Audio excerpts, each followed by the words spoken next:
Good evening, ladies and gentlemen. How are you doing? Welcome back. You're back. It's a blind man's podcast, and of course, I am a blind man. Yes, and I've got a very, very special guest tonight.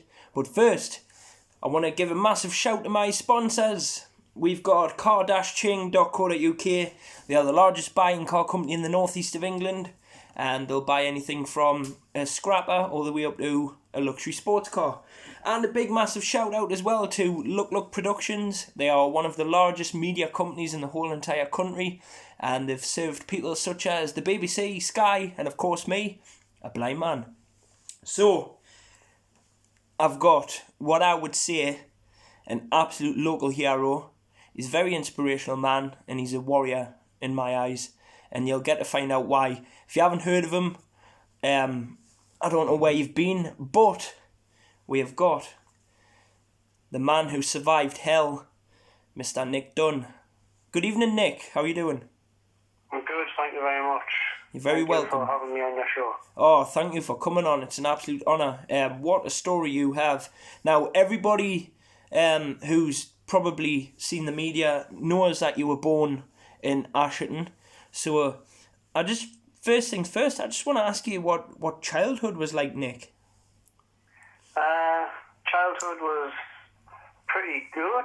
Come from a hard-working middle-class family. My mum was a carer, obviously before that a hairdresser. My dad was a miner back in the early days, and then he worked for the water board, going around fixing water mains around the country. And I spent quite a few years living in Linemouth before moving to Ashington. As I kind of got older, I moved over to Bedlington, started to basically go into middle school, high school, etc. Yeah. And come to know the friends I call friends today from that period. But parents got divorced in '99, so we moved back to Ashington. And being a child growing up in the 90s and the early 2000s, it was good, really good. You never really spent a lot of time inside like the kids of today. I agree. They're always glued on their PlayStations or their Xboxes, and then they never really get outside. And when they do, there's nothing for them to do. Exactly, and it's not like they've got much to do neither. And I came from the 90s as well. I grew up in Woodbridge, so I know I can relate. I can relate. Yeah. So, what would you say was better then, living in Bedlington, Asherton, or Linemouth, or was it just all the same to you? The three different areas have three different stories behind them. Like, my early childhood was obviously Linemouth, and back in the early 90s, it was great. It was a good community spirit, really was there, friendly with quite a few of the kids back in my area, and you know, your family have to up sticks and leave for some reason, you know, but you're a kid, you do what you do, and you crack on, and You just didn't have none of the wiser, really, do you, to be honest? Yeah, and then you move to Ashton and you got to go to a new school, and you just, when I was a kid I was pretty shy. I still have my shy tendencies nowadays, but I never found it hard to make friends. I wouldn't say I'm Mr. Popular or anything like that, but I always made aware that I didn't want to be on my own, and I like to have friends, and I was kind of, you could say, Jack the Lad kind of guy growing up. Wasn't the most kind of guy where growing up, going to school, I would be goody two-shoes. You know, I was your typical renegade kind of school child, but I came from a background where I knew me place, I knew to respect my elders, say my P's and Q's, etc. But when you always go through like a little transition period when you're growing up. Oh, I agree. You become a teenager and it all goes out the window. You become a young teenager and you think you're full of beans and all that. But I wouldn't say I was a really naughty kind of lad growing up. Just I like to play football quite a lot and building camps down the woods and just getting out and about, going on long bike rides, and there was no mobile phones, so it was kind of when the street lights come on, you get yourself back home. I think the kids of today, it's all technology, and half of them don't even need to leave their own home. That's it. And I know when I was a teenager, I was quite introverted, but I did, as you say, when you're a teen, you fall into kind of crappy situations. I ended up getting into the rave and taking a lot of drugs, but you grow out of it, you do. So yeah, I would say as a teenager, it's kind of the excuse to be a little bit naughty, isn't it? But so let's fast forward a little bit into time. You were in the armed forces, correct? That's correct, yeah. Do you want to tell us a little bit about your career or your campaign, as you call it, in the armed forces? Because you were in the parachute regiment. That's correct. So yeah. that must have been pretty wow. 6 years in the parachute regiment, from 2004 2010. I joined up at Cartwright just after my 18th birthday. Right. And it was a massive culture shock. But I'd always wanted to join the army, but you never really got to see much of what was like in training and stuff like that. You always had to really go off what war films were kind of like.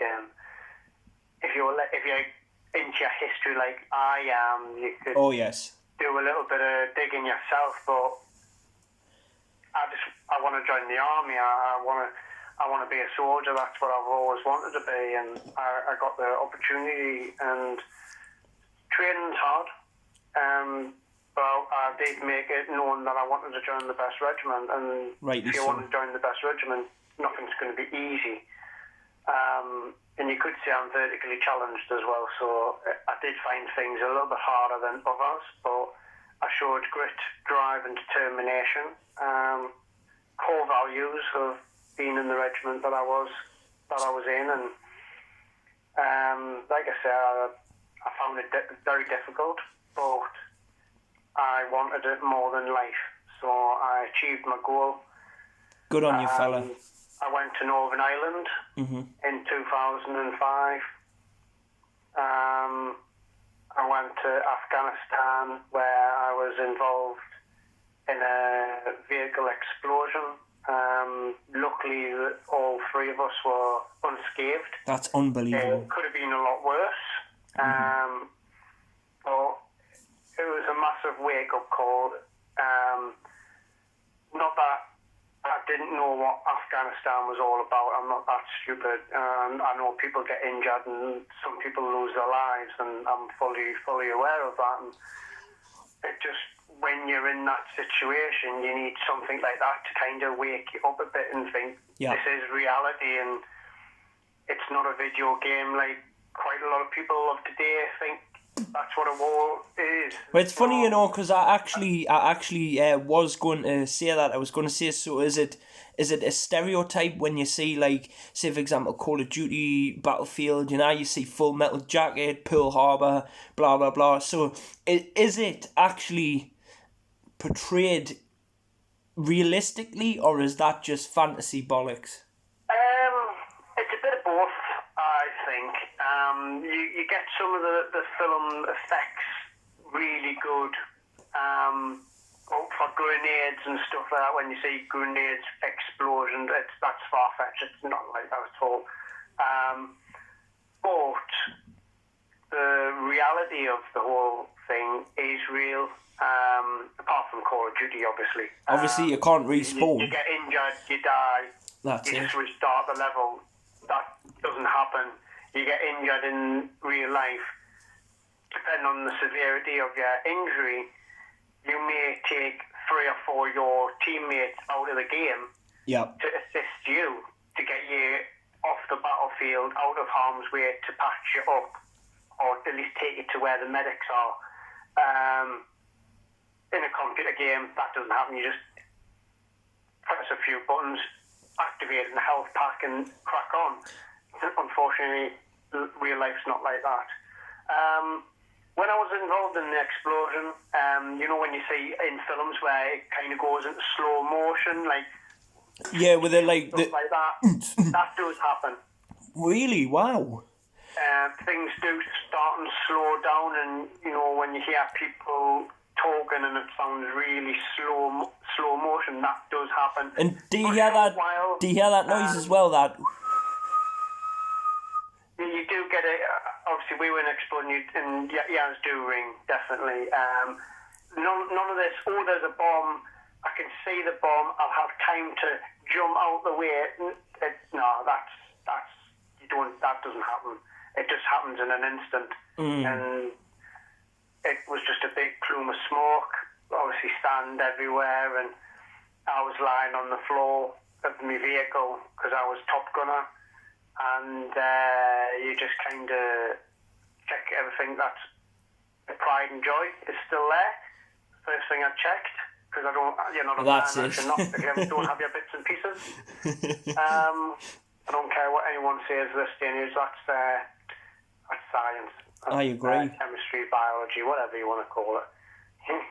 That was fine, and then you just check other areas to make sure you're not injured, because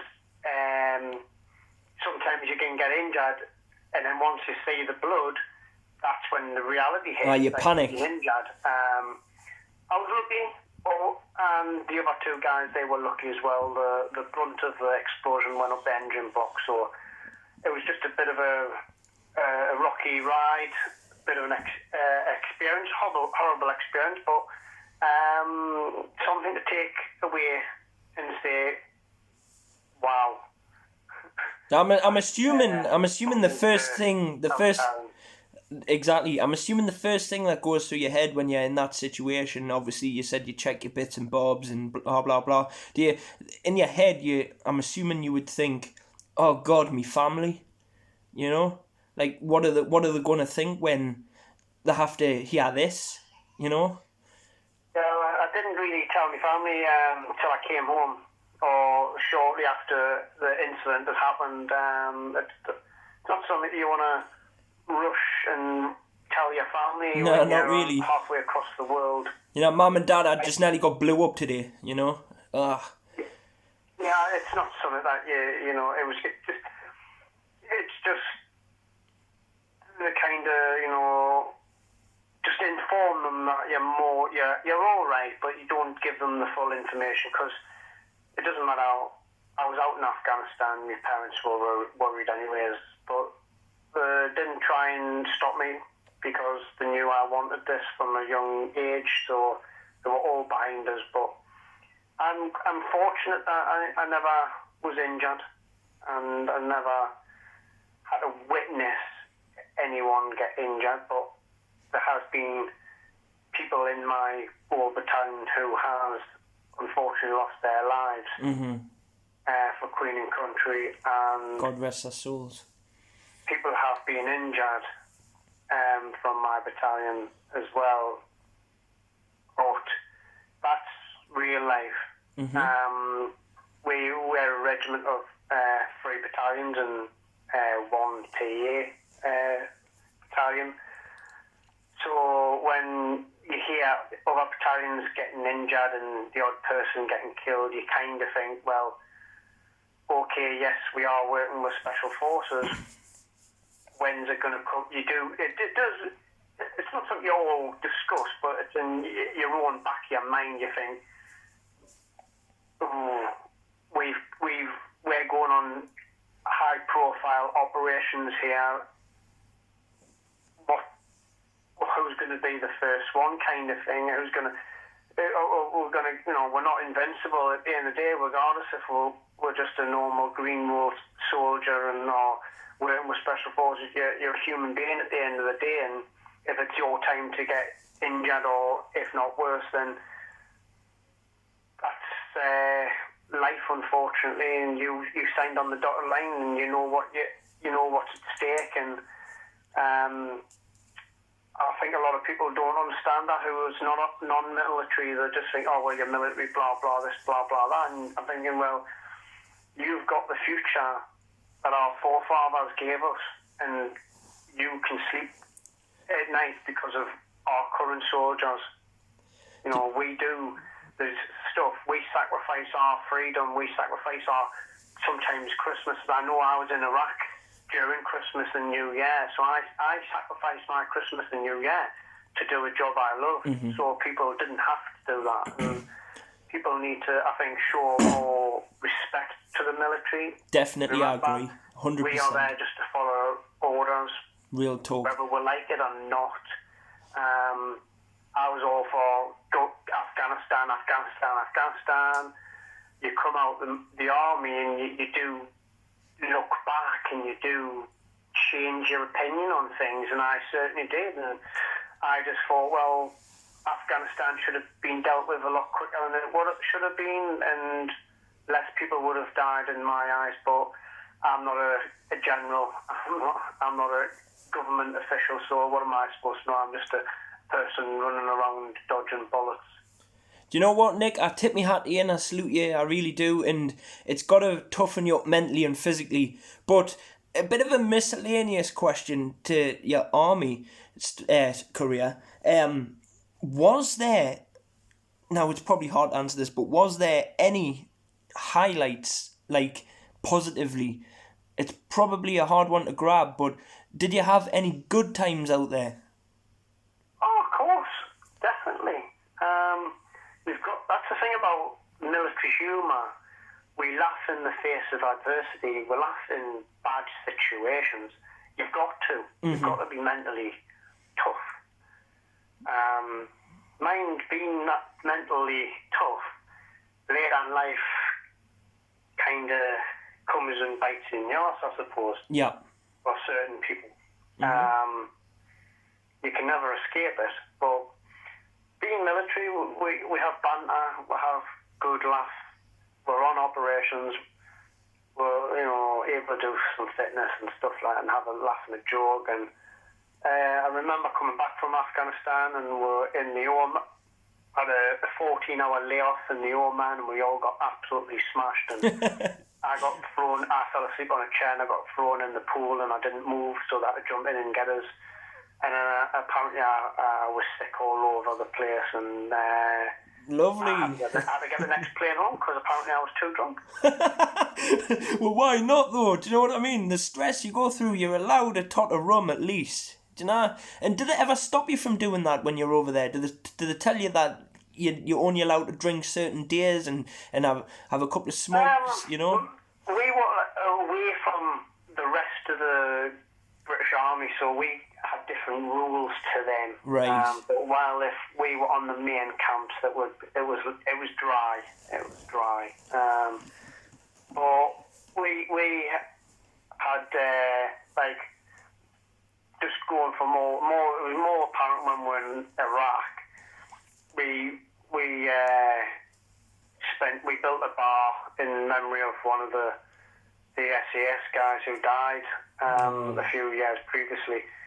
And if we didn't go out on a job, because we spent most of the jobs through the night, and if we got to stand down, we'd go to the bar and socialise with each other, and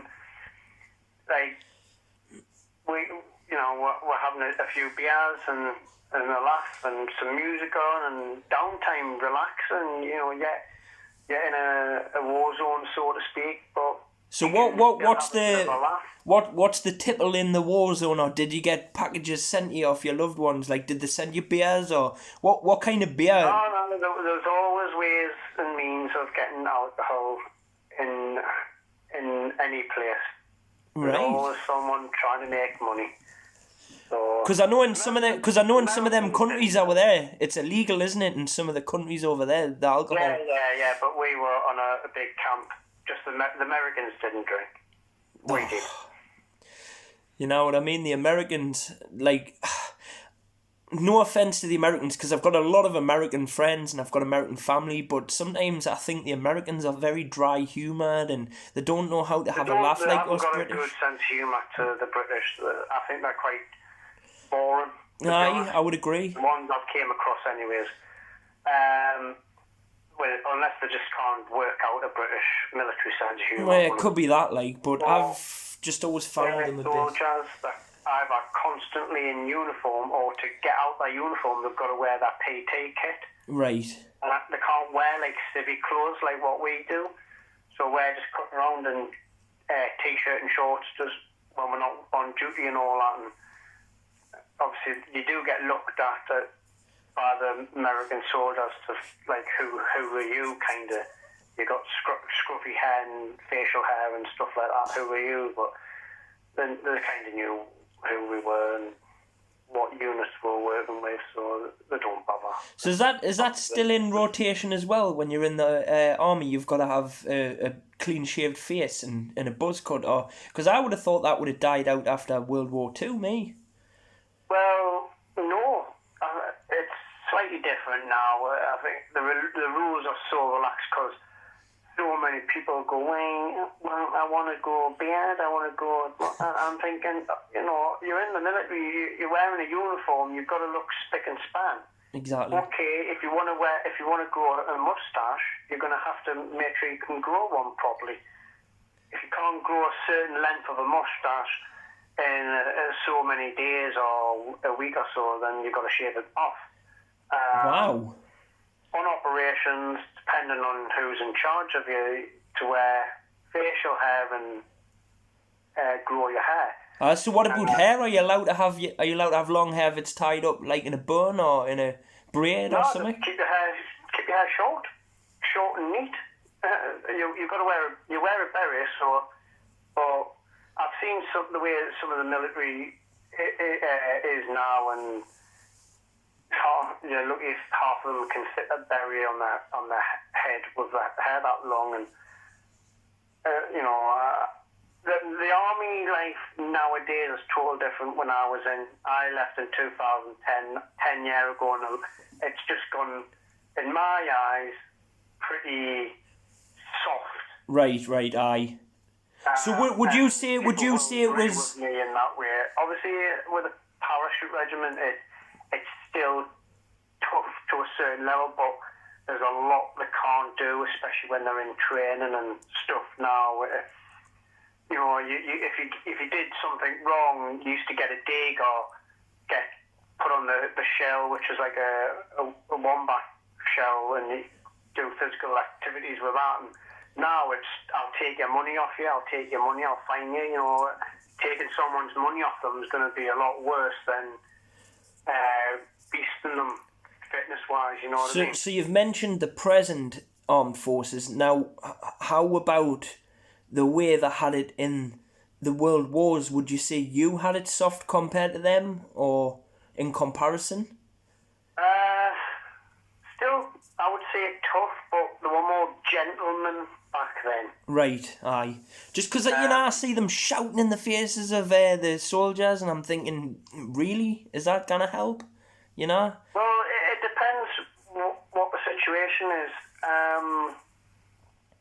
Sometimes you've got to instill a bit of aggression and get them to get it to sink in their skulls that if you don't do this properly, you may die or they may die. Aye, and then it's on ye if they die. You've got to make sure your weapon drills is correctly, your kit and equipment squared away.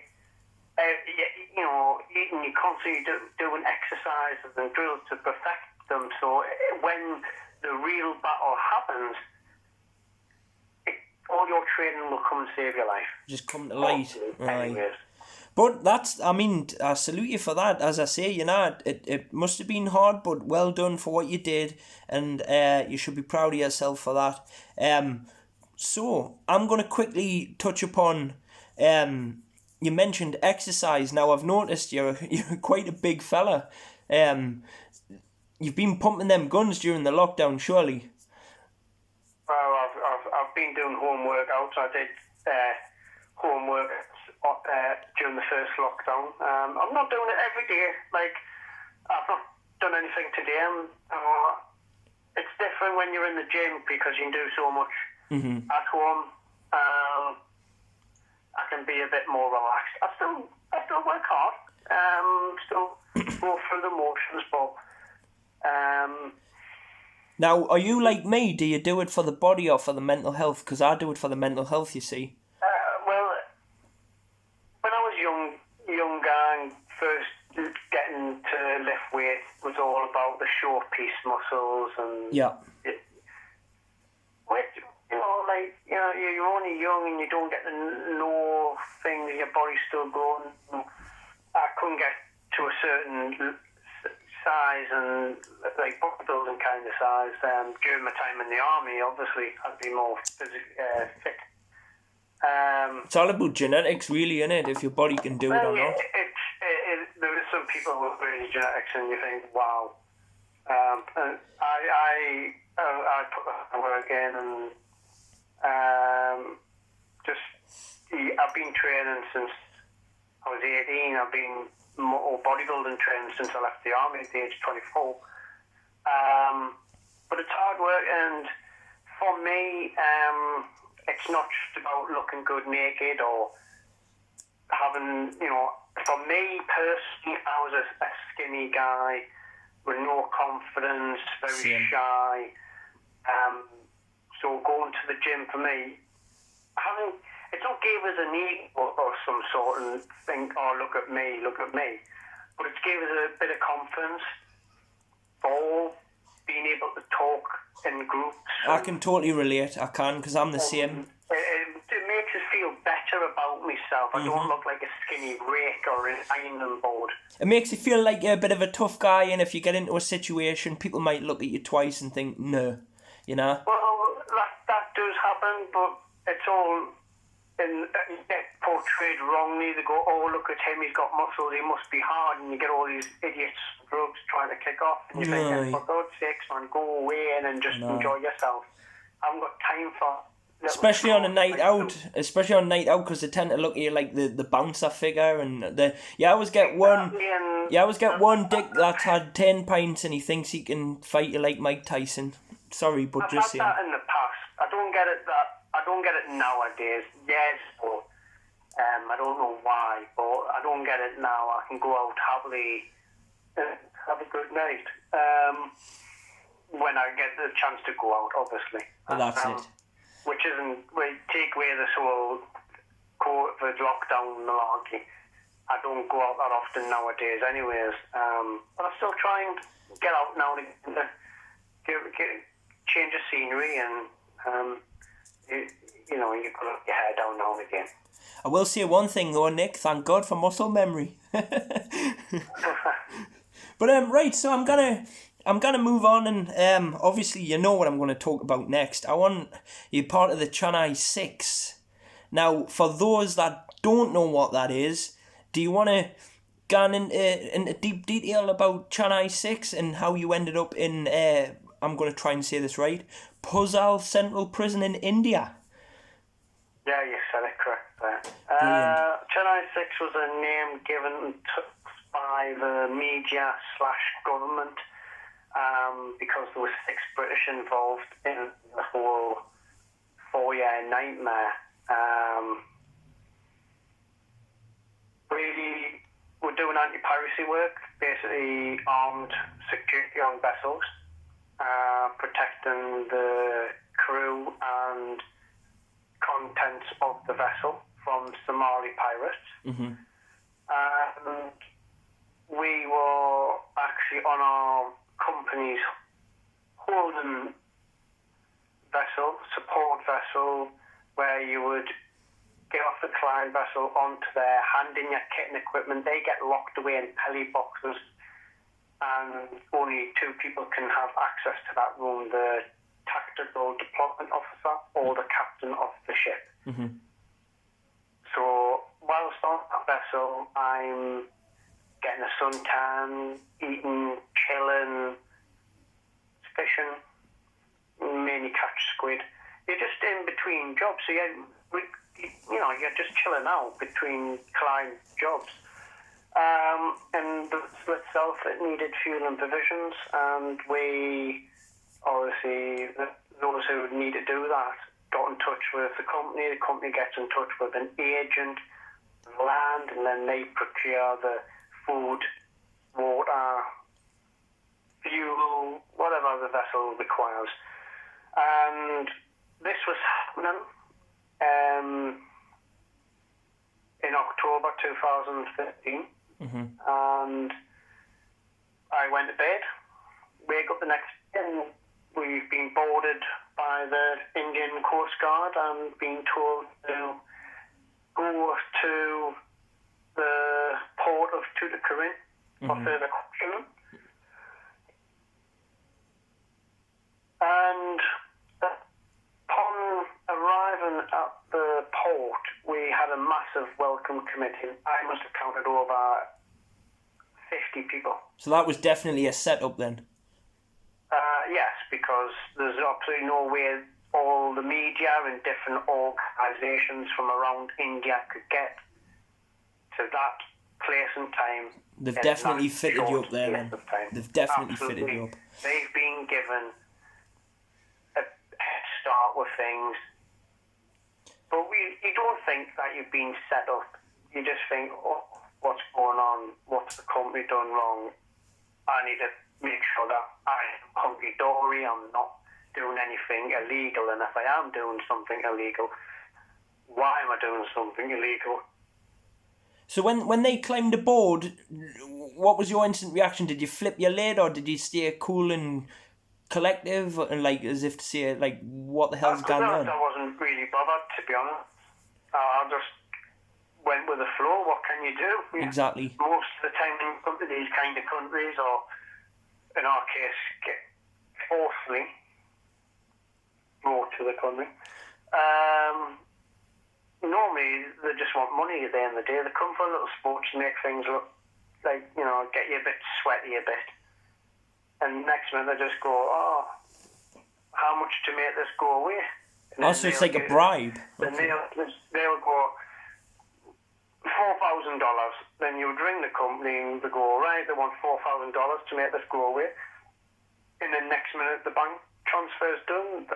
That's corruption at the highest order. But when you're at that part of the world, they run on corruption. So that's piracy in itself. It is an awful ordeal. It's disgusting, man. So as the days went by, you're thinking something's not right. Yeah, hearing stories. It was the Estonians who found it. Apparently there was rumours on the internet that we were selling weapons to fishermen. What? Tamil tigers from Sri Lanka. What? That we were going to be doing a Mumbai style. Do a Mumbai style attack on the nuclear power plant, and I was like, it's like I get a phone call off my dad, and he's seen this. My sister has seen this. No doubt, my mum might have seen it at the time.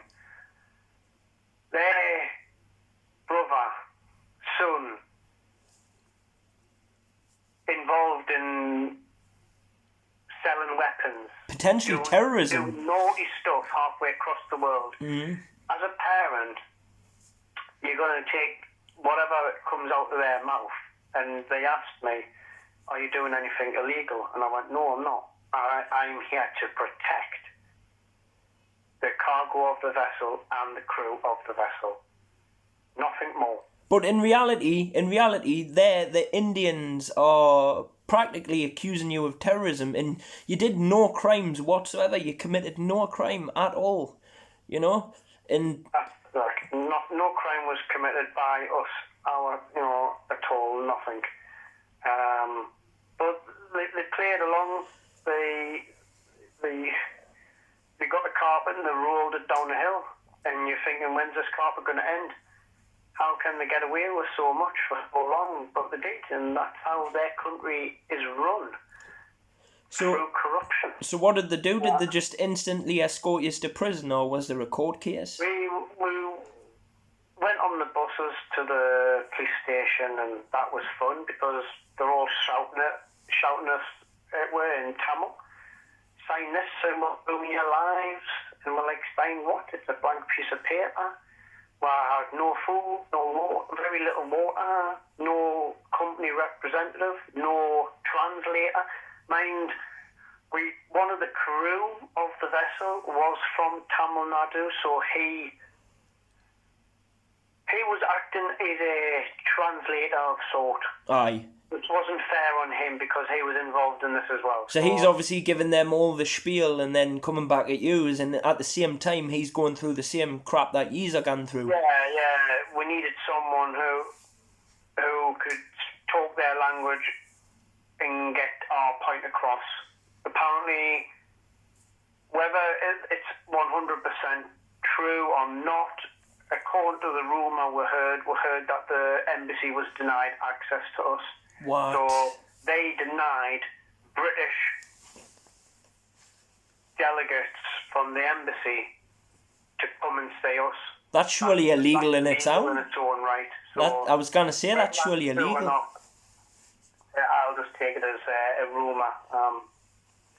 But after the police station, we were whisked off to the court. Court was closed. Some bloke behind came out in a suit and waffled some words, and the next minute we're back on the boat and away to the first prison, which we were only there, but the Indians stayed there. So the 23 foreigners out of the 35 people involved, we stayed in this prison in Palmcourty for a few nights. Now, just out of interest, Nick, did you suffer from reverse racism? Yes. Because obviously yous are the only English white guys. The first prison we went to was built under British rule of India. So when they found out that there was 6 British coming to their prison, they were kind of laughing and joking, and basically you could kind of grasp what they were on about. It was like the shoes on the other foot now. Because where we were in India, and I had Indian people tell me this, they still can't comprehend that we ruled India. It's just they've got a short memory on what we brought to their country whilst we ruled India. But I'm not going to go into the whole politics. No. If you want to read it. So did you face any bootings in there off them? There's good sides and there's bad sides to everything in life. So did any of them try and boot you in, or like did you manage to fight your way? No, I think they probably were more scared of us than us scared of them. They were just not even police officers, just a bunch of idiots in a uniform. There's nothing they could do, man. So how drastic and disgusting was the conditions in the first prison? Because I know you went to 2 and you only managed to get screenshots of the second one on a pen, I believe.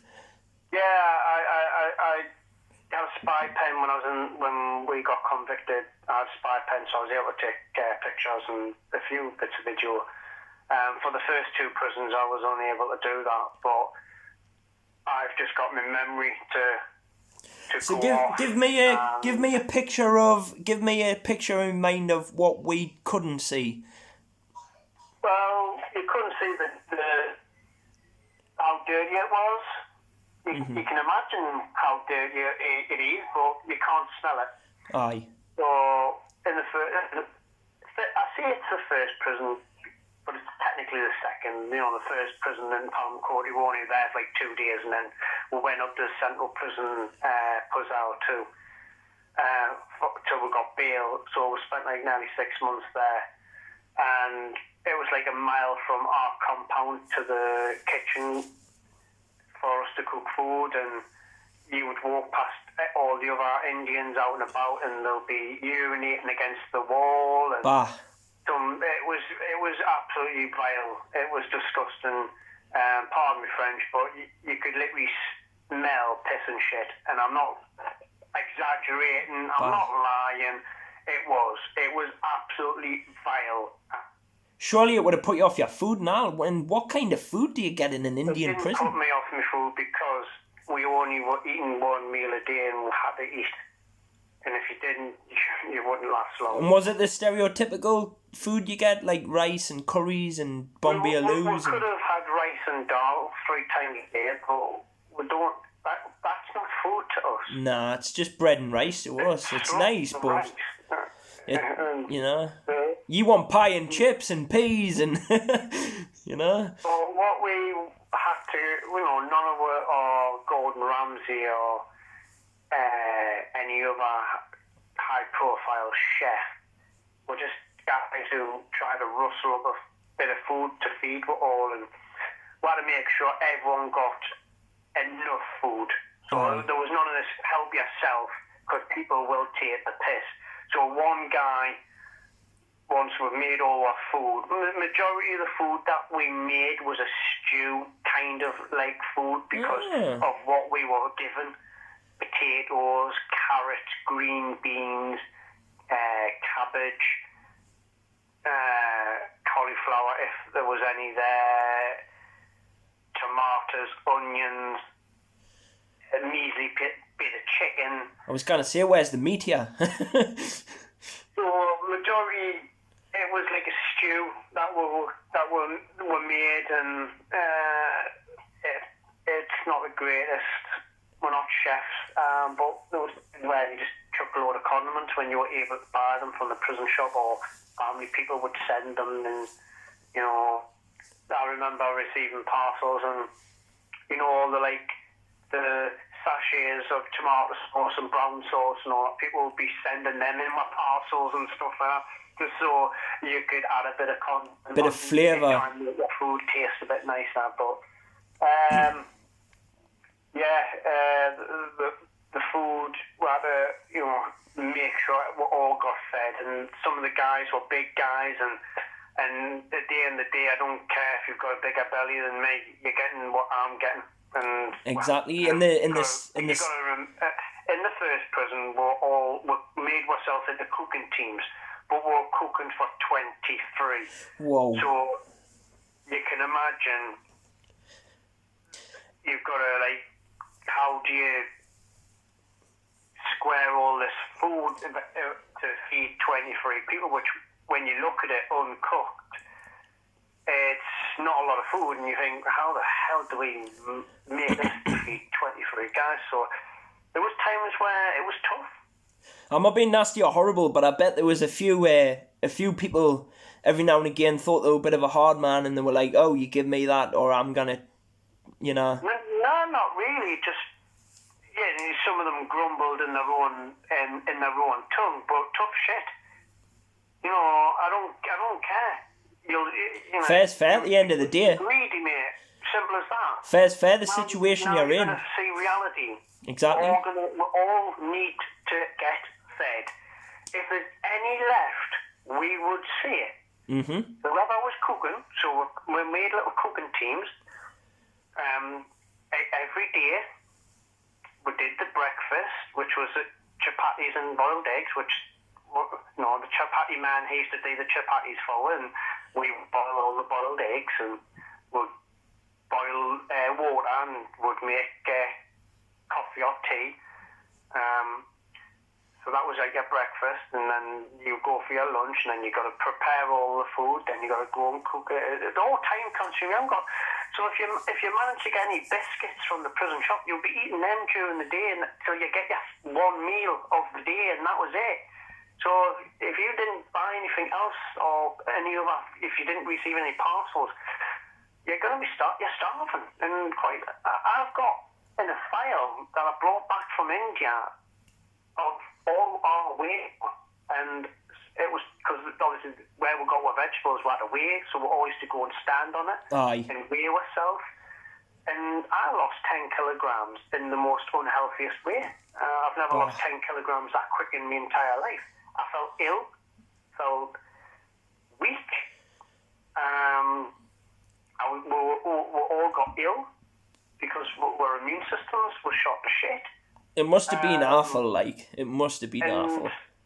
That's just how a prison life is over in a foreign country. It's not like in the UK where sometimes prisoners are better looked after than the people who are hard-working taxpayers. Well, that's it. I mean, my cousin... Have a place for them, and yet they cry when they don't get things their own way against what human rights. I'm thinking... It's disgusting. gone into prison in India, you know what I mean? It's my cousin works in HMP Northumberland, and he tells me that some of the stuff they get, like, I mean, some of them are sitting there crying on, man, because they can't get that vape juice. It's like, what are you doing? You know? Try going to prison where you went, where yous are scratching over who's going to have more breakfast and that. Do you know what I mean? They've got it easy out here in prison, I'm sorry, but they have, just saying. Yeah, it's I've had people who've been down in prison say, "Oh, Nick, I couldn't have done what you've done," and I went, "You don't know what you're capable of till you're in that situation." Well, that's it. Your brain changes, doesn't it? I always answer in a humble way. I don't want to say, "Well, yeah, blah blah." You know, you wouldn't be able to hack it. You in Durham holiday camp. You divin out what you can. It's not the right thing to say, but...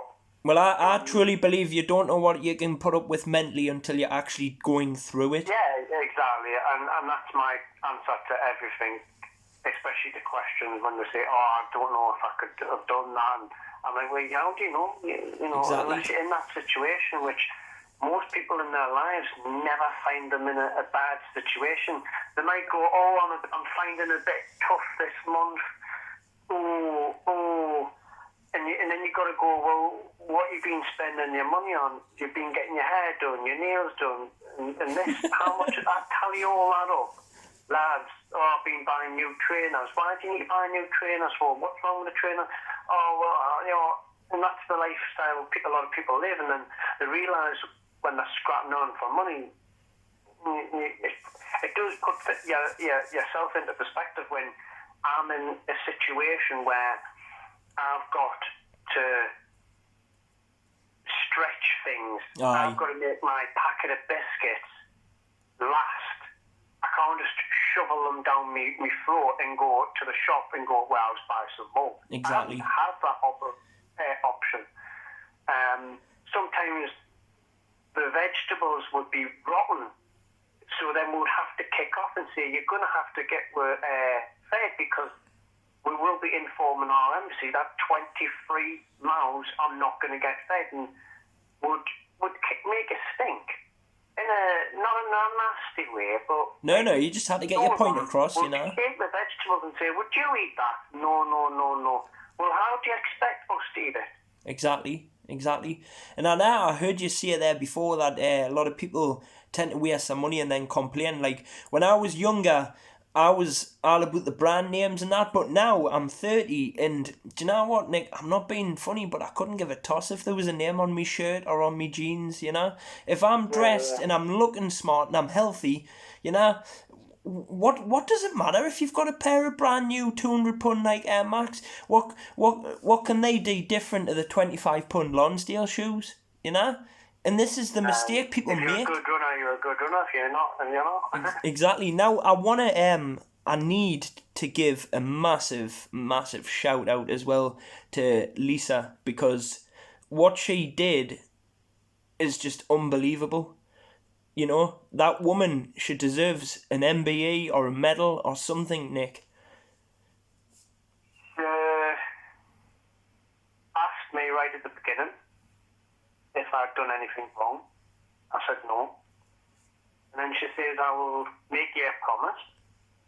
I will do everything in my power to make sure everyone can come home. Mm-hmm. So yes, I'm a brother. She's going to prioritise me. But everything she did and said was for Nick and the men. She never went, Nick. She wanted for her to get everyone home. She wanted to make as much noise in a diplomatic way so our our government, their governments could work together to come up with a plan to take to the Indians to say, we want justice. Why are you, obviously the governments are a bit lax and things like that. I don't blame them on that. They were going through the beginning of the whole, let's do the Brexit bloody vote, and that was a massive thing. And we had trade deals with India as well, so we're not even going to come close to getting anything done with the government, even though they had over 50 meetings regarding us with their Indian counterparts. And I remember my sister saying, obviously I can't quote, but she's like, you're having all these meetings, but action speaks louder than words. We want to see action, because all you are doing are talking the talk. We want to see you walk the walk, and the government, they couldn't do that, unfortunately, and we had to look at what we had available. We had to set up a GoFund page to pay for our legal team. So I would like to say thank you to every single person in the UK and beyond who paid for our freedom. Thank you very much, guys. Without your freedom, without the money that you donated, I wouldn't be sat here on the phone today. Guess where I would be right at this second? Still in the India jail. Still in the jail in India. And so, it restores your faith in humanity, like the way people would help you. And I remember seeing your sister on the news briefly, very vaguely, sorry. And I remember us, like, the amount of confidence that she had to build this alliance to get you all out and home. Because let's have it right, Nick, you missed 3 Christmases with your family, and your mum was unwell at the same time, so she was battling with that, and your dad was probably up a height, and your whole family. I remember seeing you come home and the tears. It must have felt amazing to just be able to step off that plane at Newcastle Airport and just see your family there. It was a special day. Every day for 4 years, I dreamt of coming home. Mm-hmm. Every dream I had, only one thing was the same. When you're about to come to your airport and you're in your airspace and the captain says, can you please return to your seats and fasten your seatbelts? We're coming into Newcastle Airport to land. That's the only thing was the same. Every dream for 4 years was different. How I envisioned it, how it was going to be. I didn't expect, and neither did my family expect how it was going to be when it turned up. The handling of what Newcastle Airport did was truly amazing. The mission to seafarers for facilitating my flights with the Emirates, and how the Emirates crew on my flight dealt with me and looked after me. They gave me first class treatment in cattle class because they didn't want to make it too known. I was just under the radar kind of thing, but I was known trolley dolly, so to speak. She would always come to me, she just fobbed off everyone, and that was fantastic. But when I was on the plane and I was looking around, going from Dubai to Newcastle, when I got my connection flight, there was people who recognised us on that flight. Because every man, knew what was happening, so every man in his camera would have wanted you at the time, But like, I'm not frightened to admit it on my podcast. As soon as I seen the Tyne River on the aeroplane, I would have bubbled like a little Ben. What was that feeling like, Nick, when you said, the captain said, fasten your seatbelts, we're due to descend? What went through your head? Was it like, finally I'm free, I'm home? Not quite. For quite a few days I've not slept. So I was running on adrenaline. I was knackered. I was tired. I was already falling asleep through exhaustion of not sleeping in nearly a week on the plane. And then when the captain said them magic words, you could say, it felt like I had a Duracell bunny put a new battery in my back. I just was refreshed. Full of beans. I was up, blue-eyed, bright-eyed. You wouldn't have thought I was Varney falling asleep 2 seconds ago. Once I heard the captain say that, that was me. Stood to attention in my seat, buzzing. I was absolutely buzzing, but I was keeping it calm because I was confused to which emotion to use. So I just kind of kept it a neutral emotion. Aye. And when obviously we landed, it'd been so many years since I been at Newcastle Airport, and I was the last person to get off the flight. The girls were great. They all said welcome home, and the captain shook my hand, and Wonderful. I stood at the door, and I took the first breath of fresh, clean air in 4 years, because I don't care what anyone says, India does smell like piss and shit. And if that upsets anyone, get India, smell it for yourself. But I'm not lying there. It's not the... For me personally, I was there for 4 years. I'm not going to lie. And this is not Nick being racist or anything, people. North East, just telling the truth. December crisp clean air was magical. I was just saying there on the podcast, and that's not you being racist or anything. You're just telling the truth of what you experienced, you know. Oh yeah, definitely. I'm not being racist or anything like that. Because you might get the odd person. I met some fantastic Indians when I was over there, and I'm just it does smell. I'm not gonna lie. It's just because you're gonna get the odd person that'll try and twine on. Oh look, he's just said India stinks of shit, and it. Well, it's a poverty-stricken country. You know, go there. If you don't believe a word of, you get on a plane, you go to India, you will see the slums, you will smell.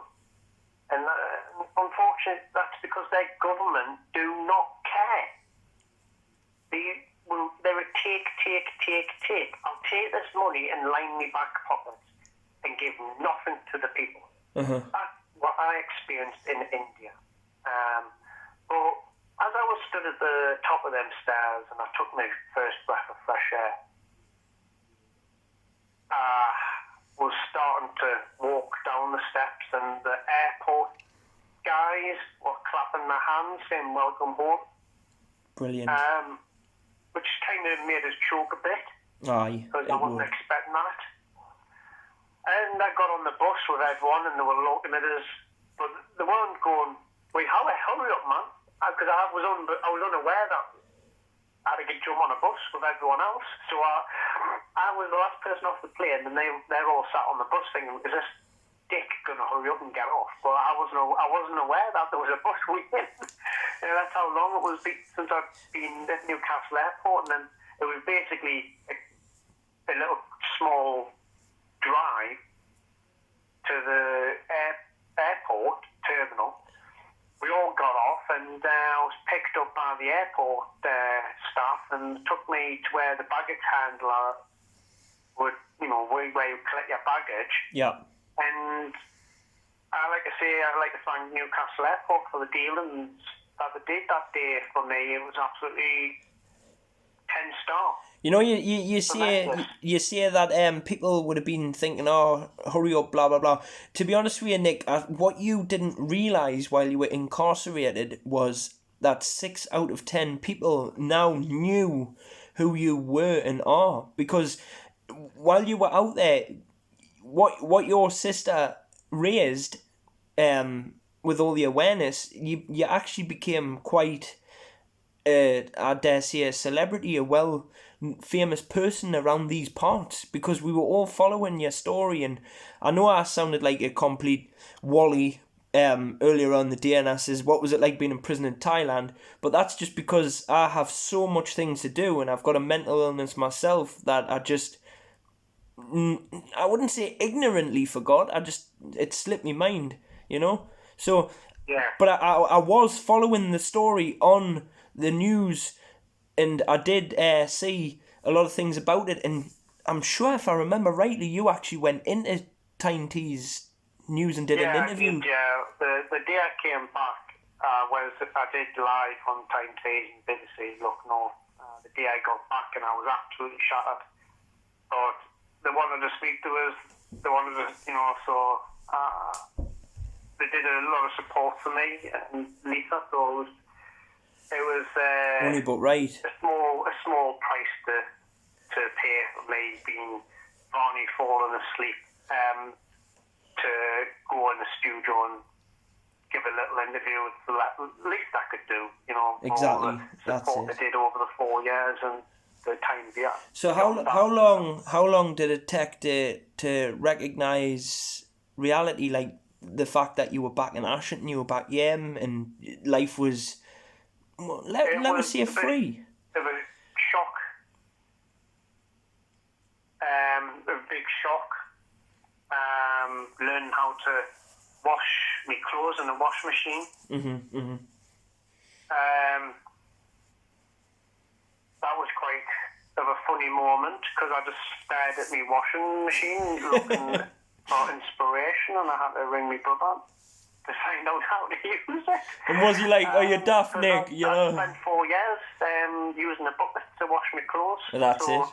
Did your brother have your life? Was he like, "Oh, you daft, Nick, you know what to do, blah blah blah," or was he understanding? Oh yeah, it's when you don't do certain things for a certain length of time, you kind of have a lapse of memory. But it all comes back to you, obviously.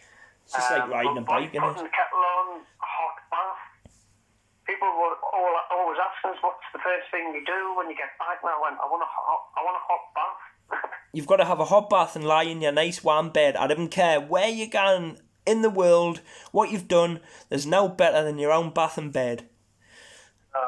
It's so true. Now I want to talk about your book, because obviously that's what you're known for now as well.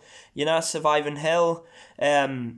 How did it come about getting this book, and how did it make you feel to now that your story got published? It was just when I was back in prison, people when they were writing to us, were saying, "Oh, Nick, you've got a fantastic story. People might want to hear about it. We don't know when this is going to end. It's going on nearly 4 years now, and when there's no sign of you getting released, and have you ever thought about jotting your memoirs down?" And I was like, all my memoirs is in my head, so I don't need to jot things down. Yes, I've got other added things in paper format. But once I came back home, and people would recognise us when they bumped into us when I was out and about, which wasn't too difficult at the time, because I had long hair and I was looking lost, so I was quite easy pickings for people to recognise us.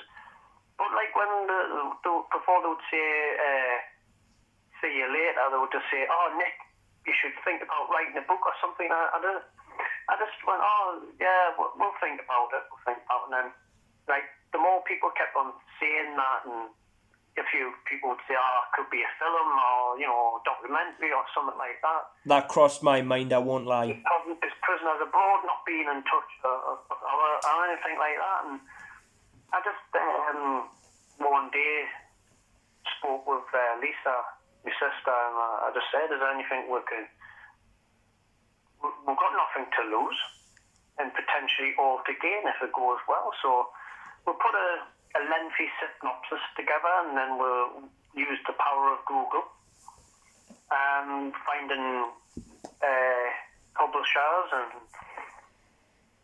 send emails to the relevant people, and then you get a few feedback saying, 'Oh, sorry, not interested,' or 'You need an agent first,' and blah, blah. It was taking nearly a year, and we gotten some feedback from an agent, and he knows a guy who is originally from Durham way, and he's a writer, and he heard about my story and knew about it, so that was quite interesting. So we had a bit of a meeting. They came up from down south, which is a big thing, because if anything, they would have me go down there, but they came up to Newcastle, and we had a dinner meet. I did some talking, they did some listening, and what I had to tell them kind of, I wouldn't say starstruck them, but I got them interested, and it would just took it from there.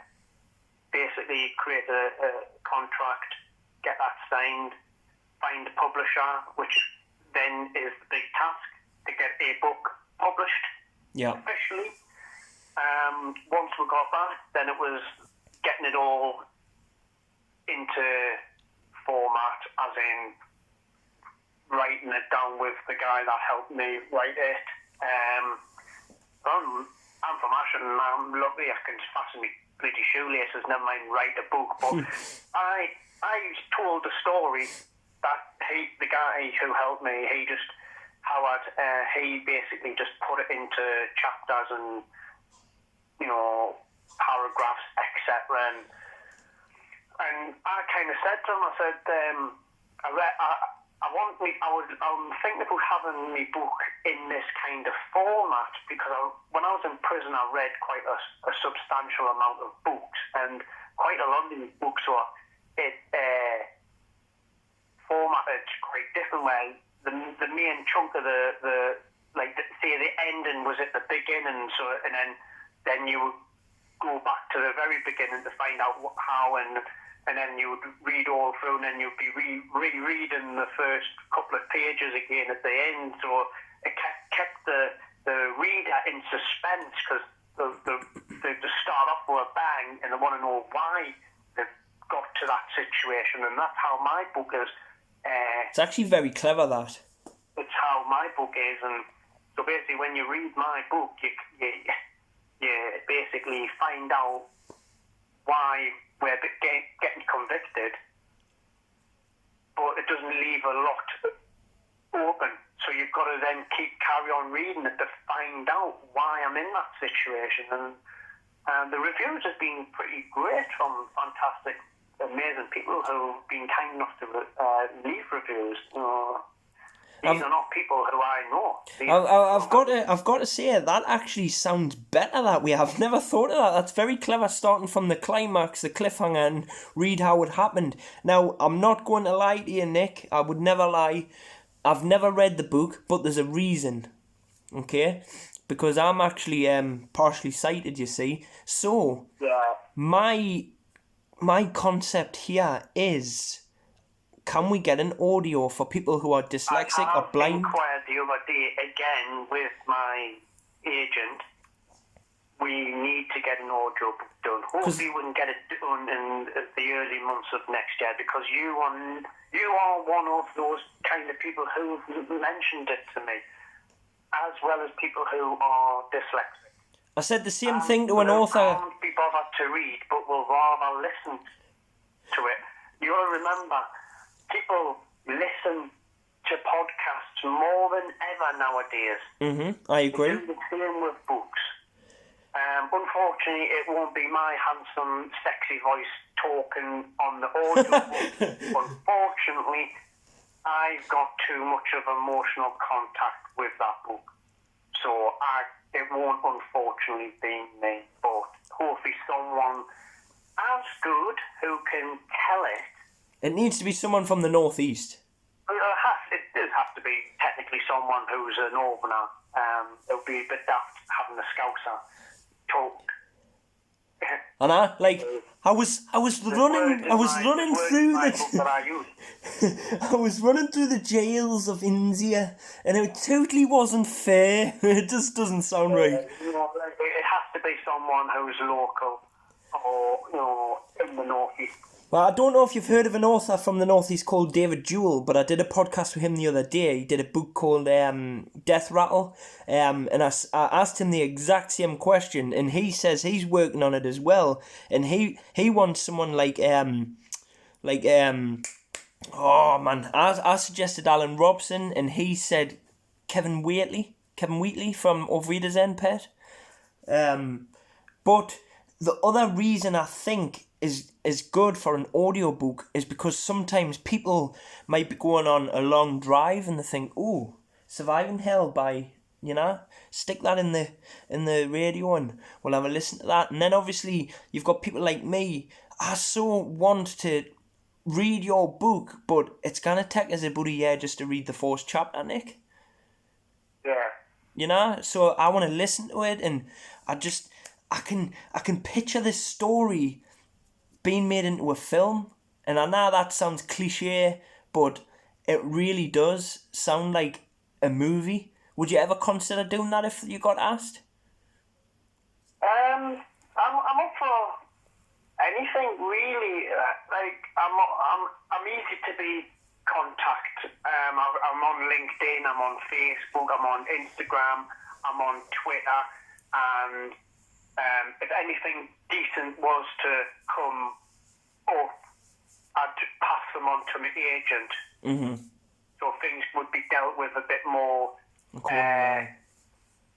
better way. Because I would just go, I may bother, and I end up shooting myself in the foot. I'd rather I give it to someone who deals in that field better.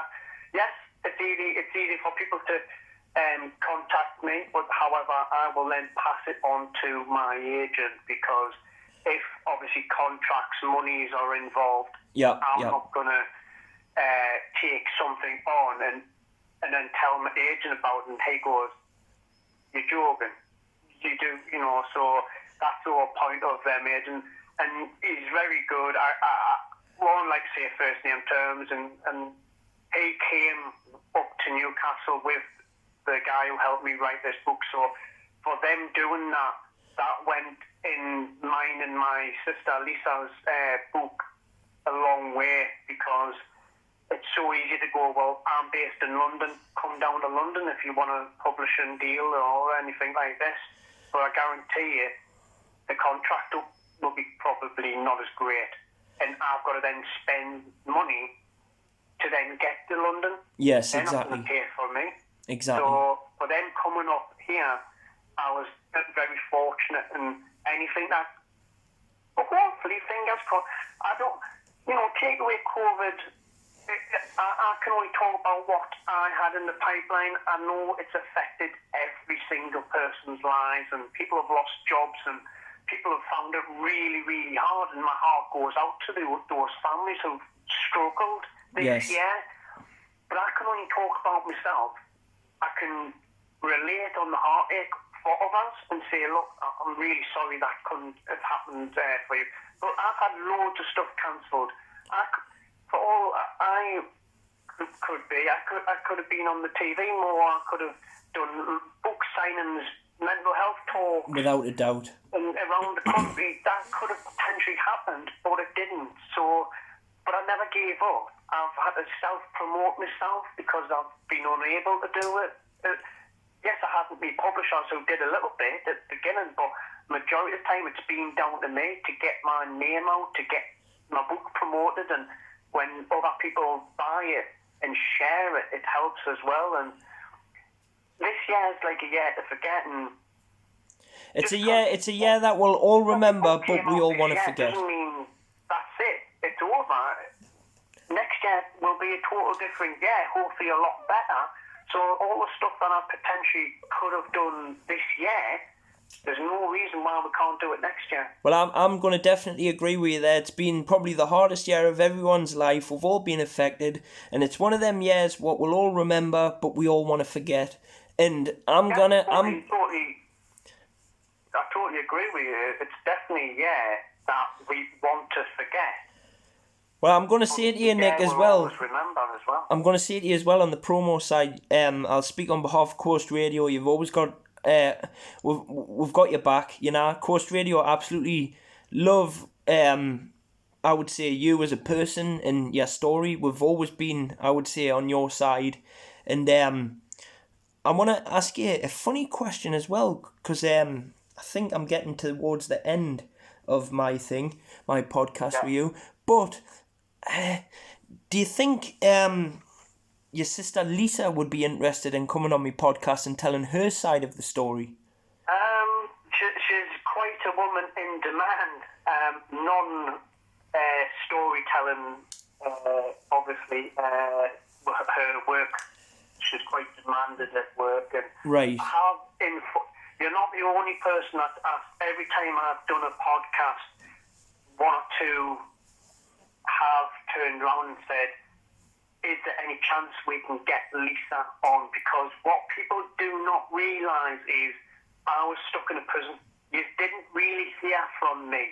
Yeah. You didn't really see me. Yeah. Yes, there was a few times when I wasn't in prison where I was doing a Skype interview. But people didn't really see me till I came home. Exactly. It was all Lisa, because she was spearheading the attack. She was representing me. And because she doesn't have to do that now, and I can then take over the reins and take it to the next level. 4 years in dealing with my sister, it's took its toll on her. Right, I understand. She's I get happy it. with my mum's health. Yes. She had to put her whole life on hold. She had to deal with the media. She had to deal with me. And now she just feels. Now she just wants a break and. A bit of peace, but there will be a time where she will build up the courage again and tell her side. Well, just let her know that. Just let her know that she is involved in it to give a little bit of a different side to things. So it's not just me blabbing me gums in the book. She brings another side to it, a more family side. That's it. It's caused on my family. Well, just let her know anyway that we're thinking about her and we think definitely. you know, because what she done, she's an absolute hero in my eyes, and so are you, to be honest with you, Nick. What your family have been through, and for you to still come out, you know, happy and I can tell you're a genuine humble man. You're happy to be home. You're obviously this is gonna be another Christmas. You're grateful for, although the circumstances of the COVID, you're still gonna be grateful for it. Yeah. What people got to understand, I spent 3 Christmases and 3 birthdays in prison. Exactly. I'm not. You don't have to be religious or anything like that, but Christmas is a time where you with your family. Yeah, it is. That's exactly what it's about. The first Christmas was the hardest because 5 days before Christmas 2013, my mum still had a double aneurysm. Oh, I'm sorry to hear that. Find out that news through a letter given to me by the embassy. Oh.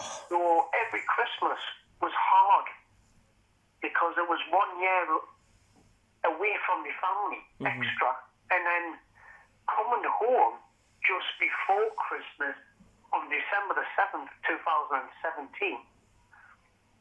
But it was 4 Christmases rolled into one. I was going to say that. I bet it was every Christmas came true.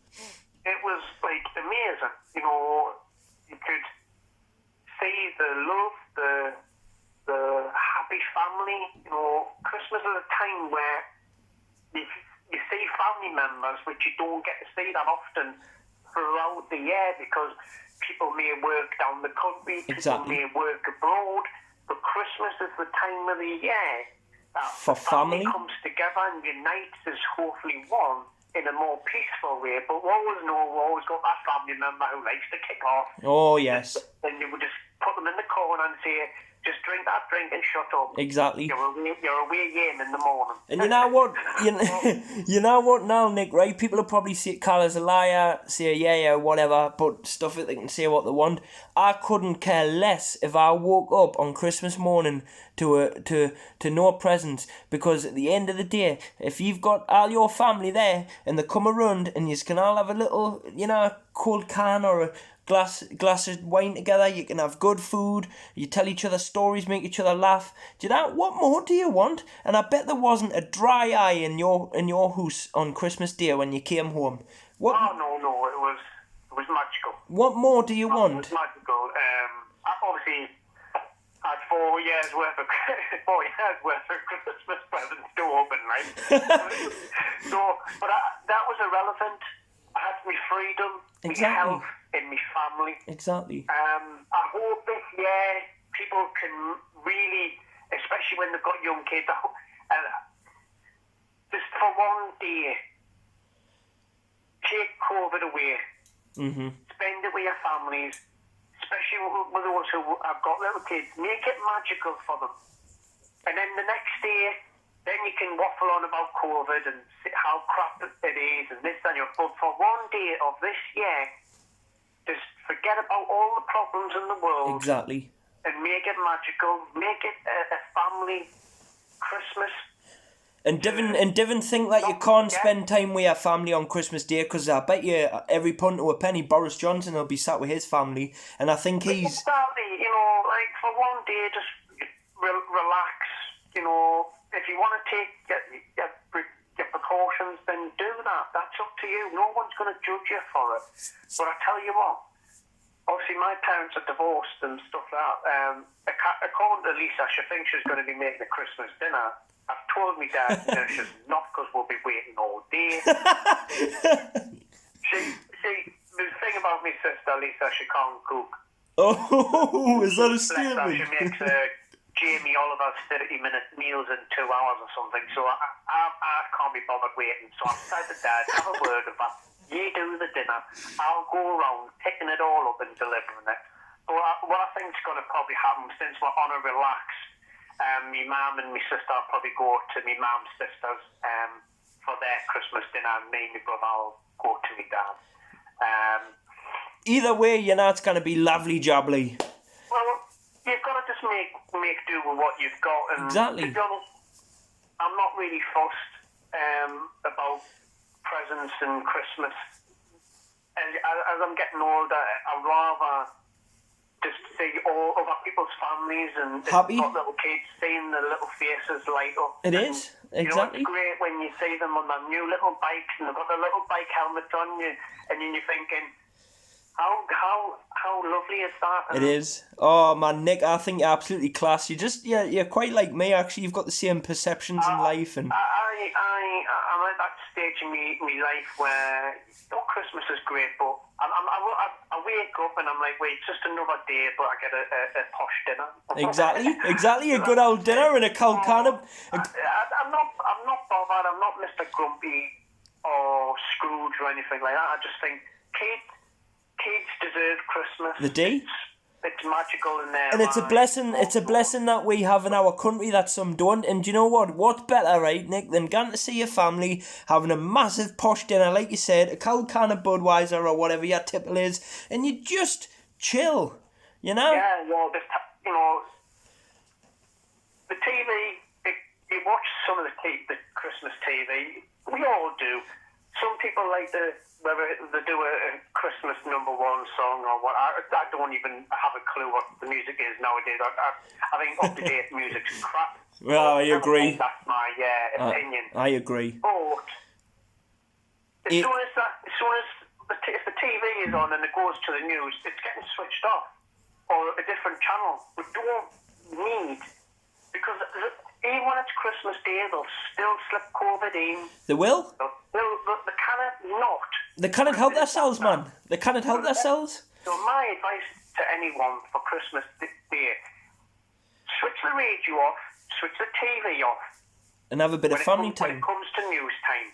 Because you don't need negativity on Christmas Day. Hell no. Day is supposed to be a positive day for everyone. It's a day for love, and a day for family, and a day for everyone. Oh, exactly. There's people out there who have not seen their loved ones mature majority of this year, because this year's been so topsy-turvy. I tell you what I didn't get, Nick. People who have punch-ups on Christmas Day and that, and like put a kick off, and it's like, yeah, man, what are you doing? This is the problem, you know, like, they're the family members you didn't invite. When you don't invite them, they'll never let it down. So you invite them, and then it does go tits up. Not always, there's not always that time, but I don't understand it either. Like, why for one day of the year, just let it go. Just don't be a dick. In the words of Elsa and Anna, just let it go. Ask for, is it? Exactly. Look, for 364 days of the year, you can be the absolute biggest, pardon my French, bell end. The best advice for Christmas Day, just be good. The best advice comes from Elsa and Anna. Just let it go. You know, just let it go. And don't drink and drive on Christmas. I potentially will be doing some driving, so I will drink once I come home. Didn't get me started with drink driving. A small glass of Buxted or whatever on the table for me Christmas dinner, but that's about it. If I've got to drive on Christmas Day, I won't be drinking till I'm parked up and ready to get Bladdered. a few sherbets down the throat. Didn't get me started on drink driving, Nick. That's a different podcast. I've got a bee in me bonnet about all that carry on, but that's another day. Just out of curiosity, last thing. Out of curiosity, how old are you? Because I went to school with a lot of Dunns, and your name rings a bell. So there's actually a few different. There's the same names as my family in a different Dunn family. There's another Nick Dunn in Ashton. Yes. Another Lisa Dunn. There's another Paul Dunn. And I think there's another James Dunn. There's definitely someone who looked like a younger version of my dad. Because I remember a few years ago I was driving my car and I was tooting and waving it, thinking it was my dad, and it was someone coming. He's like, who the hell's this nutter? But yeah, it's mad when you like find out there's people with the same name as you. And I made a funny joke. I don't know if anyone's seen that Jet Li film called The One, where he kills the same person with the same name. Yes. And he gets stronger every universe he goes to. He kills his identical twin and he gets stronger. I was actually just joking about myself, and I thought, if I go around the world killing Nick Dunns, mine it has to be the same spelling of Dunn, D-U-N-N.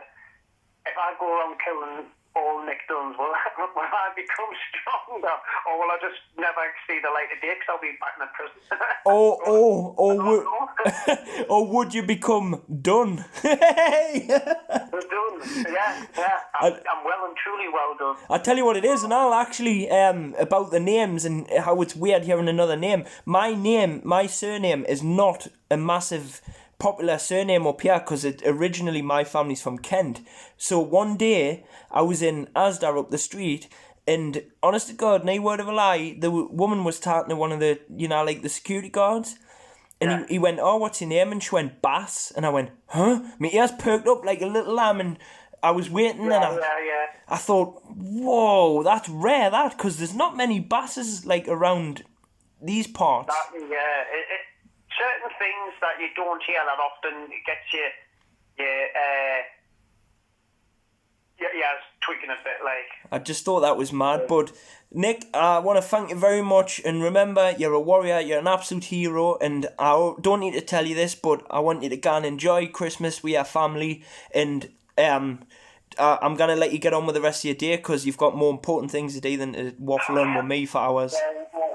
I'm back to reality tomorrow, back to work tomorrow night, so back to life. But yeah, I'm just, like I say, I'm just trying to do what I've been given this year. I've been given opportunities, and I keep saying to people, if whatever opportunity comes your way, take it, because opportunities are too hard to come by these days. Exactly. It doesn't matter what the opportunity is, take it. And what I also say, and it's more apparent this year with everything what's going on, is, and I want people to think about it when I'm saying this, right?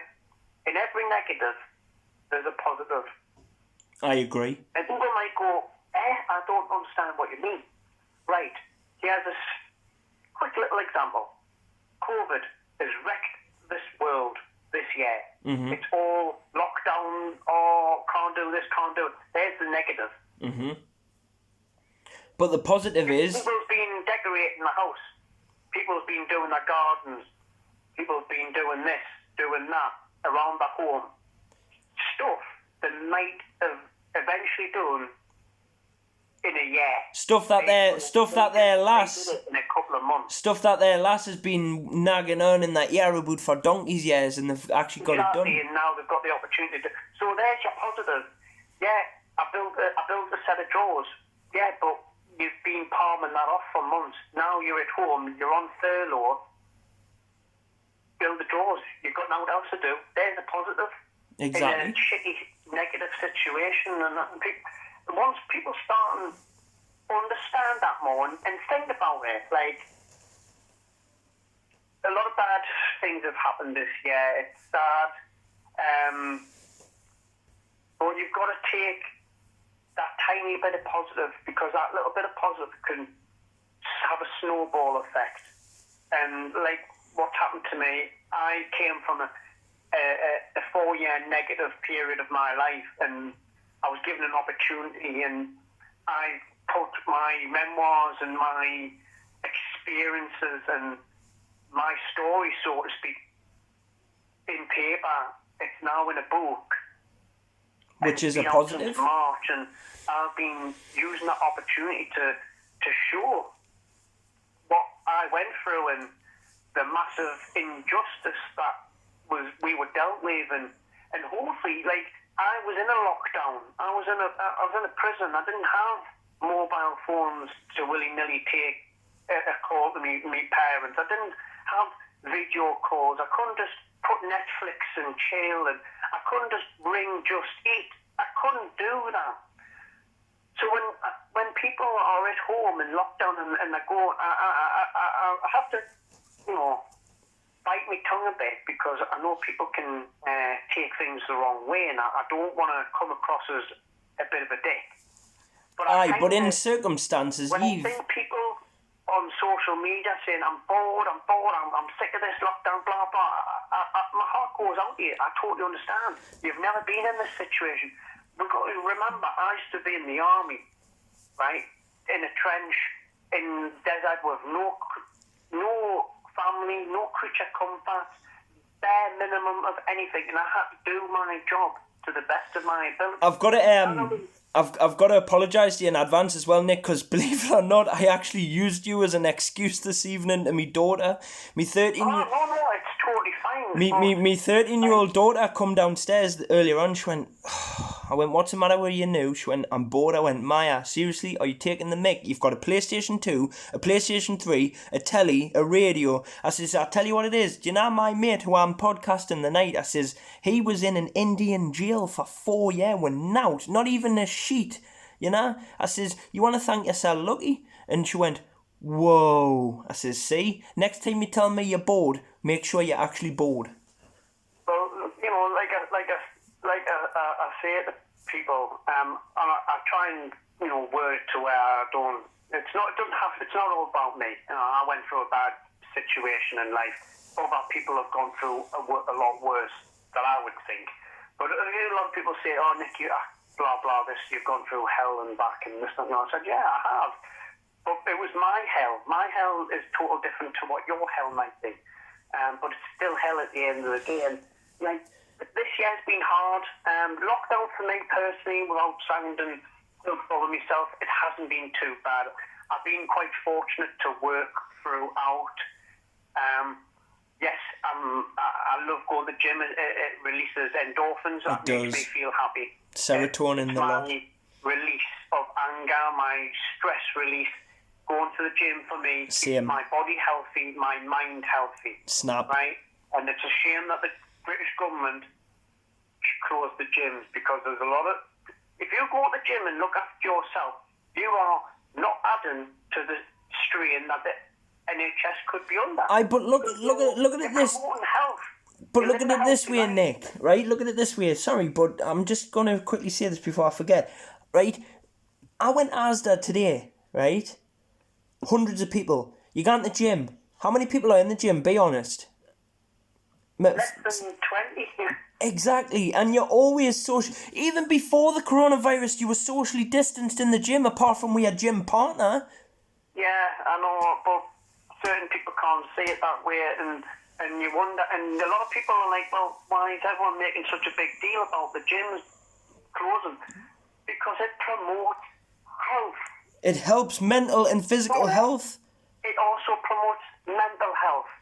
Think of the people who, how many people did you hear on social media during the first lockdown? Oh, I put a bit of weight on and I want to get into the gym. So these people have put weight on, or there's people who are stuck at home with anxiety and other people might not have the best of health conditions. So they wanted to change their lives and go to the gym. So once we came out of the first lockdown, they went to the gym and they started to get the bug.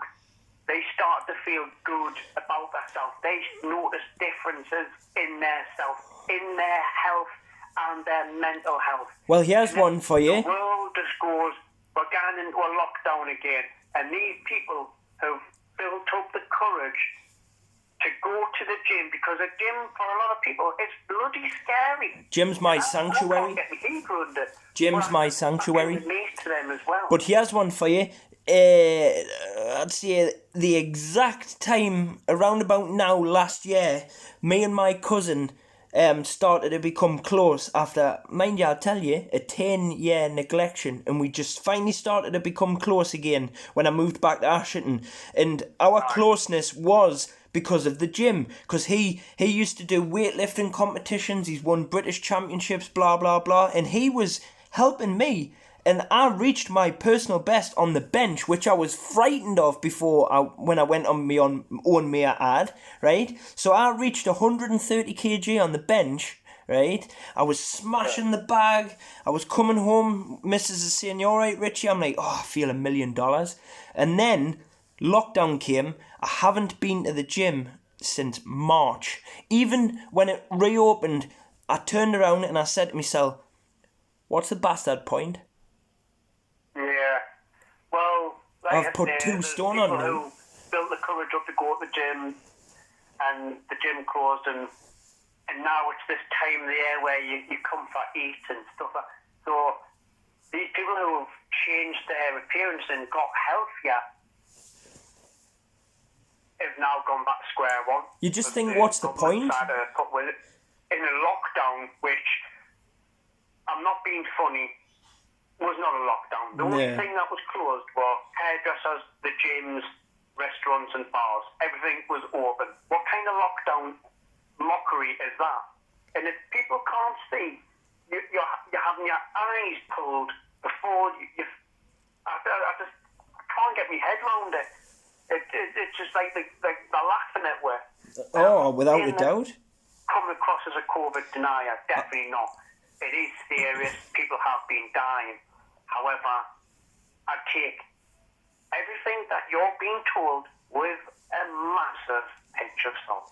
I tell you what I do like as well, when earlier on when you said my hell is different to other people's hell, I like that, because what you went through to me sounds like hell, but then if I told you, imagine what it's like to be half blind for 30 years every day of your life, that might be hell to you.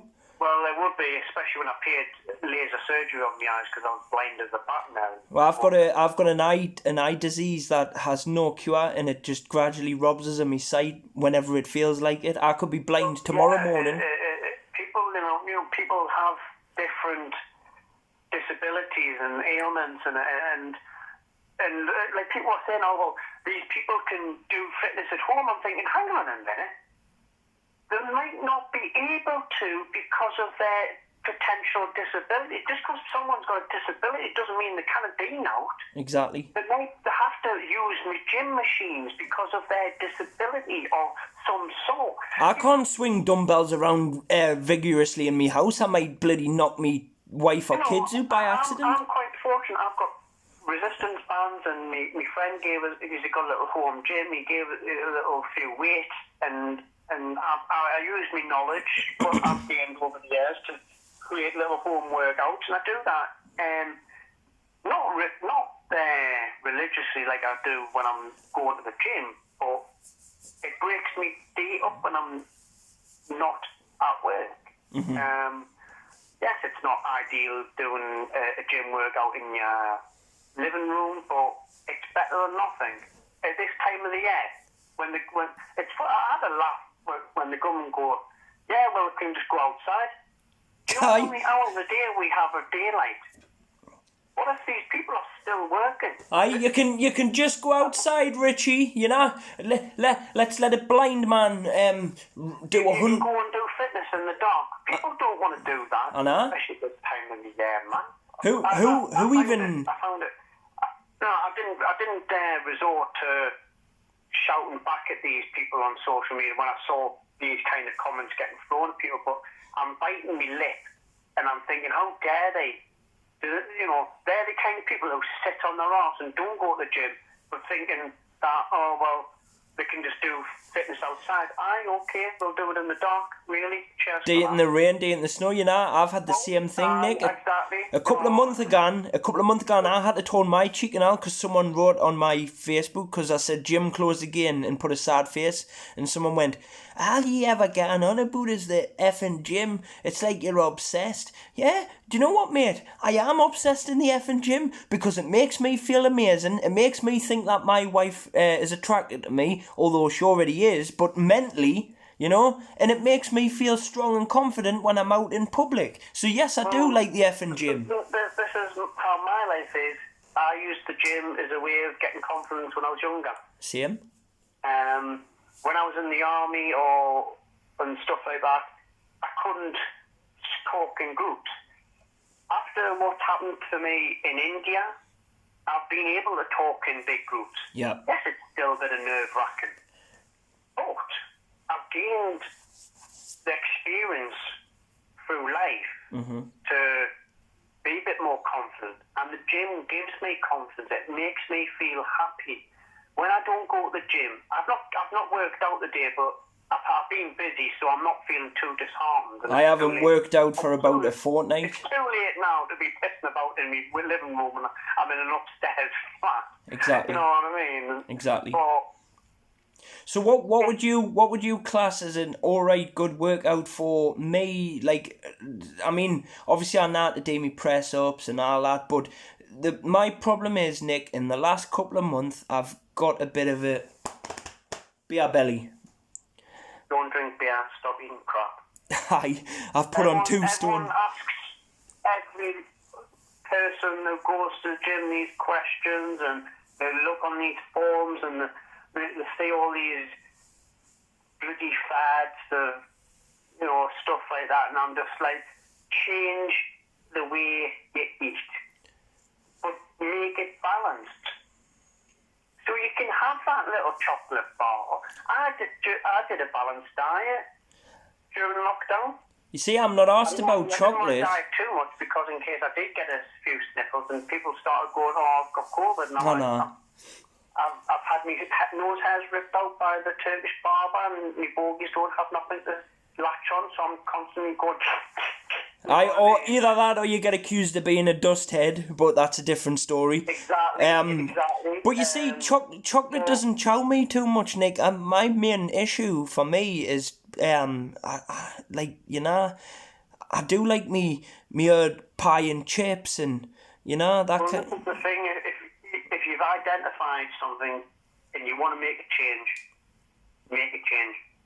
People want everything done yesterday. They're not willing to work for it, unfortunately. If you want to achieve things in life, you've got to work for it. If it takes 2 months, 6 months, 1 year, I guarantee after that 1 year, when you see that transformation, you will feel proud. But they always say you've got to change your carbohydrates and that. I mean, how the hell are you meant to swap chips for potatoes? Does that not do the same trick? Well, it is repetitive, it is anal, it's portion control. Right, so instead of eating loads, you eat less. The best way to do it, right, use smaller plates. Yeah. If you've got big dinner plates at home, guess what you're going to do? You're going to fill that dinner plate. You can't see that plate. because Aye. you just want to see food. So there, you could look at that plate of food and go, I could split that for 2 meals. Exactly. Put your food on a smaller plate and then you go, right, that's a reasonable sized portion of food. Let's eat not clearly the same food. If you want to, crack on. I mean, I know you're right there, like, because 4 or 5 times a day. you're right there and all, because the first thing I do when I go in the cupboard is I look for the biggest plate for me, and then I go smaller in people, so like my wife gets a little bit of a... Changed. People, you know, this is another thing. Why people get fat. They're not eating enough. Yeah, I understand. I've had nothing to eat and I can't. You know why? Because your body, once it gets that food, it stores it the fat. Yeah. You know, the saying, little and often, it's true. You want to lose weight, guess what? You've got to eat. And people go, what? I've got to eat food to lose weight. Yeah, because you make your metabolism faster. Because isn't that how you see, like... Helps you burn fat. That's how you see, like, the starving Africans with big bellies, because, like... They want to blow their stomach up. So your best advice is to eat the same food but eat less? Yes, little and often. So, say, for instance, you don't have to go all bodybuilding style. You can easily just go online and look at reasonable, different kind of foods and go, that actually looks nice. You know, chicken and rice and a bit of mixed veg, but add a bit of condiments. Make it look that it doesn't look like a bodybuilding kind of food, but not too unhealthy. Aye. So say like you have chicken and rice and vegetables, you could add a bit of tomato sauce on the rice or whatever. Yeah, but the rice, if you eat too much rice, you're going to get fat. Aye, because it's a carbo. Have 1 cup of rice, buy the measurement cups, and then just scoop the rice on your plate. There you go. I tell you what, it's hard at first because your body goes, whoa, hang on, I've just eaten and I'm still hungry. Mm-hmm. Then buy little stuff to eat through between meals. That's not going to make you, too full up. Like, eat a few rice cakes. Mm-hmm. Stuff like that. Just keep away from the naughty stuff. I try my best and eat pretty decent throughout the week, and then I use a Sunday as a cheat day. Aye, that's what my wife said. That's what the missus said. She says eat healthy all week. So what's the point of having a cheat meal? Mm-hmm.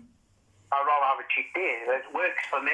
That's exactly what my missus said. She went, Richie, why don't you just eat healthy all week and then on the Friday or the Sunday just pig out? And I was like, was that not defeating the object? Get a Chinese, get an Indian's pizza. There you go. McDonald's, you name it. I try and eat it all. Yeah, I'm the one that... I like wake up and I live a stone's throw from KFC. I might walk across the road and get a KFC. I'm the one that walks into an all-you-can-eat Chinese and they go, no, Mr. Bass, when we said all-you-can-eat, we didn't literally mean eat everything. No. Yeah, so that sounds... Well, like I say, you've got to go on YouTube and... I tell you what, if you can't find a video on YouTube about a certain thing you're trying to look for, I tell you what, make that video yourself and upload on YouTube. Exactly. I tell you what, there's always someone out there who goes, I'm going to upload this on YouTube. No, I've got a fish. And I'm like, how the hell do you fillet a fish? What did I do? I went on YouTube, how to fillet a fish. And there it is, the bloke in layman terms telling us how to fillet a fish. Not teaching us to suck eggs, but showing me how to fillet a fish, where to start, how to hold the blade, and then obviously the first time it's a bit bloody pain in the arse, but you just get used to it, and then you think, wow, and then you think, that's mad, that. Oh man, Nick, you're an absolute legend, and remember, love conquers everything. Honestly, I could talk you all night. If you need any help in life, go on Google. Exactly. The time it takes people to respond to your Facebook status on what's the number for the doctors, you could have Googled it in seconds. Google saves everything. What time the takeaway shop's open? Are you going to be ringing this takeaway takeaway shop, yes, then ring it and ask them what time to close. Google saves everything, man. Oh, man. It does, man. Just makes your life a lot easier. It doesn't make yourself lazy. It just makes you use your noggin a bit more. Exactly. And common sense, with me, goes a long way. I think people should use that common sense a bit more. Exactly. But that's the problem. People, how I observe things, we all want it on a plate. We're not willing to work for it. 2020 society, they want everything and they want it now. That's true. That's true. Not everyone, unfortunately, is like that. But there's quite a majority of people who are like that. It's like people who are crying for help, as people refer them to. Those who are seek no way out in life and life's too difficult for them. You can show them the door. You can show them the crossroads of life. They have to walk through that door. They've got to cross the road. You can't make them. But you can show them, if they do that, this will be the best way. That's it. If they don't want to take notice, if they don't want to listen, unfortunately, it's your hands are tied. But I hope everyone sees out the rest of this year in a more positive manner, positive attitude, and just think this is a blip. It's a blip, man. There's worse things happening in the world than what we're experiencing. I agree. I absolutely agree. Look. And you know what? We're entering probably the happiest month of the year for many people, so I definitely agree. And just I'd stay friends, Nick, because I do want an audiobook, and if not, I'll bite the bullet and I'll get a hard copy. And I just wish you and your whole family the best of luck and a Merry Christmas and a Happy New Year. Yes, same to you. Wishes all of your family the best, and I do that for everyone. I'll never stop saying thank you to those who supported me and continue to support me. I will never, ever forget that. You people out there gave me the strength to keep fighting. I wanted to throw that towel in so many times, but Lisa kept on showing us comments that people wrote on Facebook updates that she used to do to inform people, and people were sending their love, sending messages to not give in, and I used to take this as energy to get me through the next day and the next day beyond. And this time of the year, there's going to be people who are petrified to go and see their loved ones. I'm sorry, go and see your loved ones. Amen. Because you might regret it at a later date. Simple as that. Amen. If you're that petrified, wear a bloody NBC suit and go and give your family a bloody kiss and a hug. Exactly. I totally agree with you, Nick. I really do. And thank you for coming on to my podcast today. It's been an absolute pleasure. No problem. God bless you, big fella. And remember, love conquers everything. It does. Cheers, big fella. Thank you. No problem. Catch you later. God bless. Ta-da. Wow. There you go, guys. What a podcast. What a man. He's been through so much in life. And he's just... Oh, what a guy. Thank you very much for joining me tonight. I want you to subscribe, please, and hit the bell for future podcasts. But there you go. Thank you very much to my sponsors, Luklukproductions, Ching, and a massive salute to an Asherton hero, Nick Dunn. God bless, guys. Cheers. Peace.